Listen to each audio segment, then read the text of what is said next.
कोणाला लिहू? हो, विचार चालू आहे घेत बापना सांगा नंतर. अहो भाऊनी दिनभर विचार करा, संध्याकाळी विचार मग झोपना.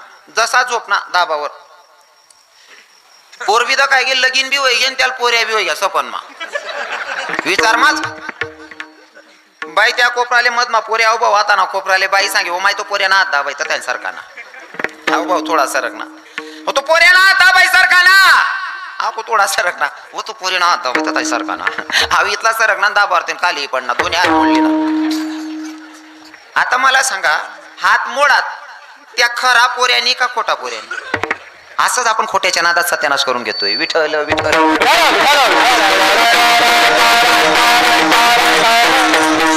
इथं विषय थांबत नाही. त्या भाऊन मस्त पाटा बिटा दिसणे हात क्लिअर व्हाय हात क्लिअर व्हा. नंतर बाप म्हणे बावड्या चाल रे पोर दाखाले. बाप बी होता भाऊ बी होता मित्र बी होता स्वतः नवरदेव पोरगा 4 जणे पोर दाखाल घ्या. 4 जणे पोर देखाल घ्यात. पोर देखील नाही. बापने विचार बावड्या पोर देखी का रे? हाऊ एक बी नाही 2 बी नाही म्हणे. अहो बापले सरमाई राय ना होईन. मग बावले झाडा म्हणे बाई रे तू बावली विचार याला पोरपटणी का? भाऊ नका रे बावड्या पोरपटणी का रे? हाऊ एक नाही 2 नाही म्हणे. अहो माल विचार मावसे. मग मित्र सांगे होता मित्र सांगे रे तू मित्राला विचार म्हणे याला पोरपटणी का? मित्र जोडे घ्या म्हणे कार बावड्या पोरपटणी का? तो म्हणे मी पोरच दे की नाही. मग तू आटे पोया खावा लिहिला होता कार हो बानाट सुरत ना पोरत दे की नाही. तू येल कसांसाठी होता? पोर पाणी दे गई चहा दी गई पोहे खावाई तो लोगून पोर देखी नाही म्हणे. जे जाय ते बरं जाय पोरणा बाप आपले जेवणले तांबडा ना जेवण करशी तो मी इशारा करतो तो पोर देखली म्हणे. हो आता जेवणले बसणार पोर ताटी निघ तरी अव देखत नाही. पोर दुसऱ्यांदा दाड भातलेच नाही म्हणे. याने इशारा करा ए बावड्या पोरुणी देखील बरं रे. पोर तर त्याने दाड भात ठी राहिनी यान पोरणीकडे देख. पोर एवढी सुंदर होती. हा पोरणीसकडे देखायला लागली. पोरवाडीसनी गरमागुशी गई तो पडदा पडी घ्या किचन रूम ना तरी याला असं वाटे पडदा थोडा उचकाल पाहिजे ना देखी जायला पाहिजे. इथला देखी राहता पोर तर त्याने म्हणे मटणी भाजी लिसनी पोर मटणी भाजी कर राहिनी. अहो पोरणीकडे इथला देखी राहता ना यान दाड भात मा शिरा टाकीन कालाय राहता. पोर असत गरमा घुसणी त्या मैत्रिणी म्हणे का होती ती का बा अशी राहिली माय म्हणे आई उल गेलो वावर आई दाड भात मग शिरा कालाय काय राहिलो म्हणे. आपण जे करायला पाहिजे ते करत नाही आणि नको ते करत बसतो म्हणून फसगत चालली. विठ्ठल विठ्ठल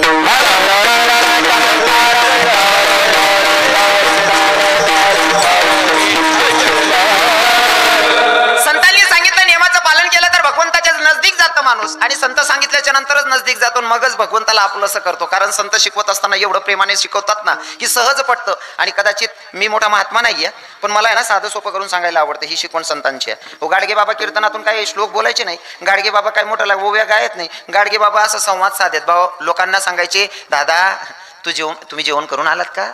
लोक सांगित हो. कसं काय चाललंय बरं आहे का? इथून सुरुवात असायची पहिल्या कीर्तनकारांची. हा नंतर मग जशी लेवल आहे तसं सांगत चालायचं नाही का.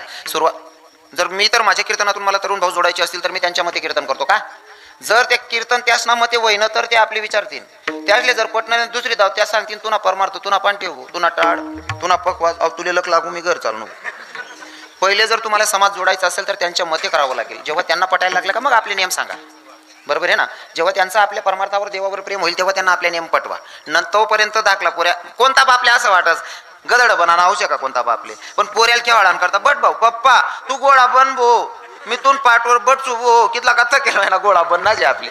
जर पोऱ्याला खुश ठेवणं ते गोडं बनणं पडत. गोडं बनाना हाऊस नाही रास तसं पोरे जोडणं होते ते आपले गोडं बनणं आहे. विठ्ठल विठ्ठल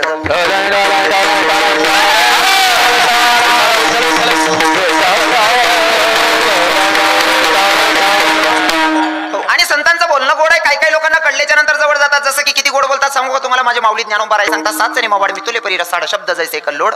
एवढं गोड करून सांगतात म्हणून तर संत हो. आणि म्हणून तर आपण जवळ जातो. जसं की संतांचा उपदेश ते सहज बोलतात. त्यांनी गोड प्रमाण घेतलं सहज बोलतात पण त्याच्यात आपलं हिताचं असतं नाही का. आणि आपल्या हिताचं आपण समजून घेतलं तर आपण भगवंताच्या जवळ जातो. कारण भगवंत एक सत्य बाकी सगळं मिथ्या आहे. आमचे जुने कीर्तनकार परिचय देताना सांगत होते जर आपण शेतात जातो शेतात जाताना आपण शेदोरी बांधतो. तुम्हाकडे काय म्हणतात ते बांधेल भाकरले न्यारी म्हणतास का? हा म्हणजे सारखं जेव्हा जवळ माल कसं वाटणं आमना धोंडाच्याकडे वेगळं राहू बा भाषा फरक नाही का.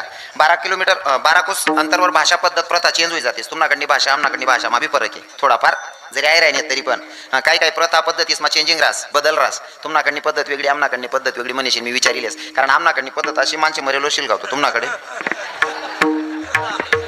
हा मग जवळ सारखं जेव्हा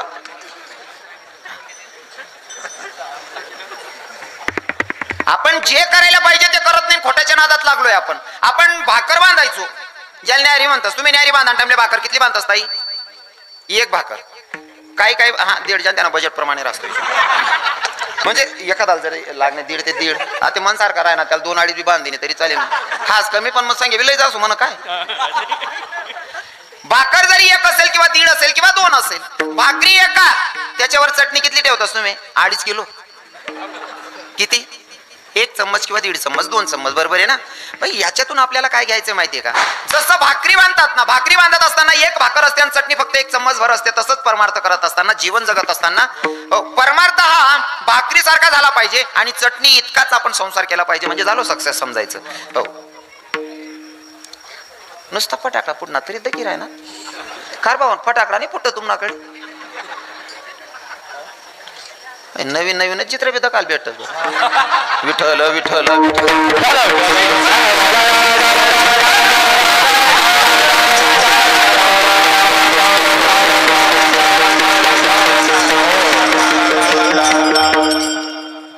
संसार खोटा आहे पण आपण खोट्याच्या नादात जास्त लागलोय. खरा तो भगवंत आहे, त्याचा विसर पाडलेला आहे तुम्ही लोकांनी.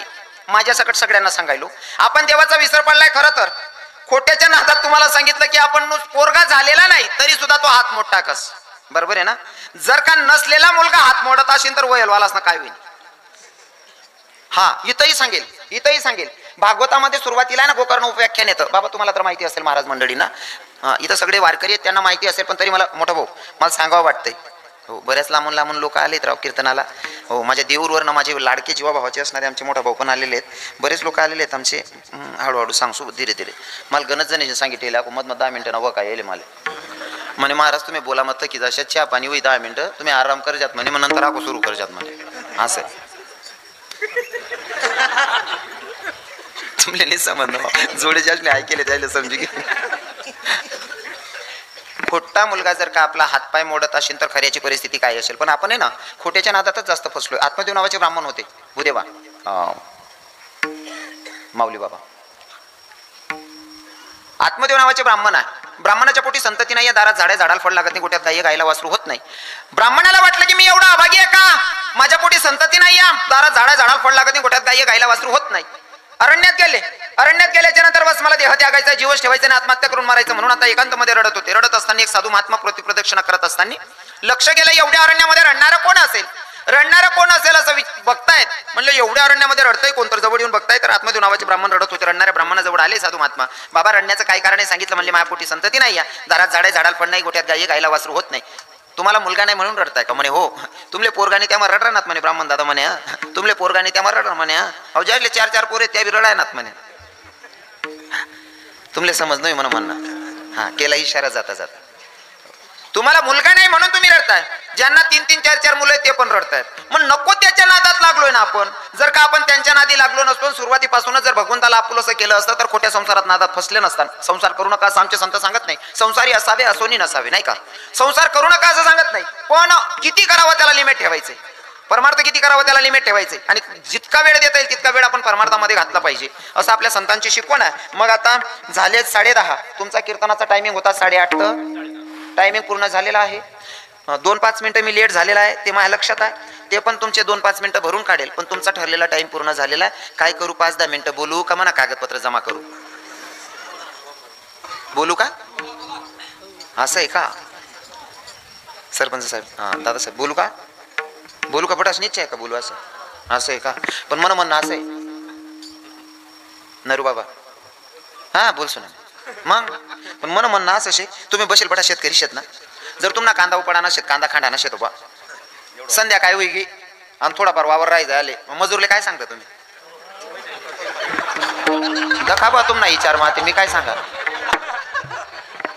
थोडं राहिले एवढं वाटे जेवाय ते देवाय जाईन बा. असं विठ्ठल विठ्ठल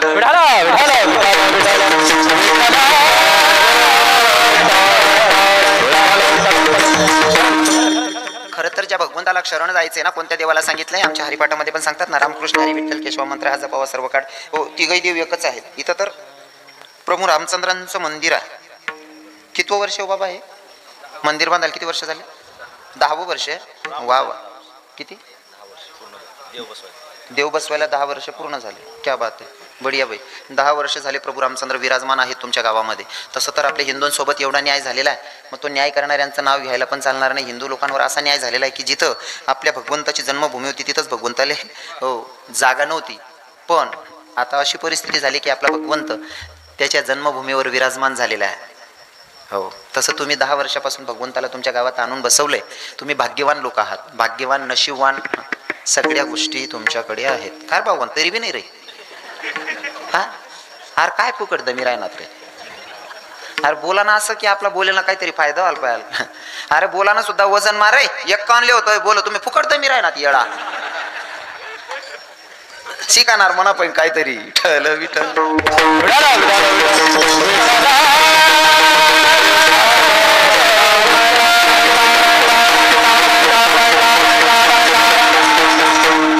पंधरा 20 मिनिटं बोलेल काही अडचण नाही, पण नित्य नियमाप्रमाणे आपण काय करायचं, भगवंताच्या जवळ जायचं असेल, संतांनी सांगितलेला नाही संदेश त्याचा आपण पालन करूयात.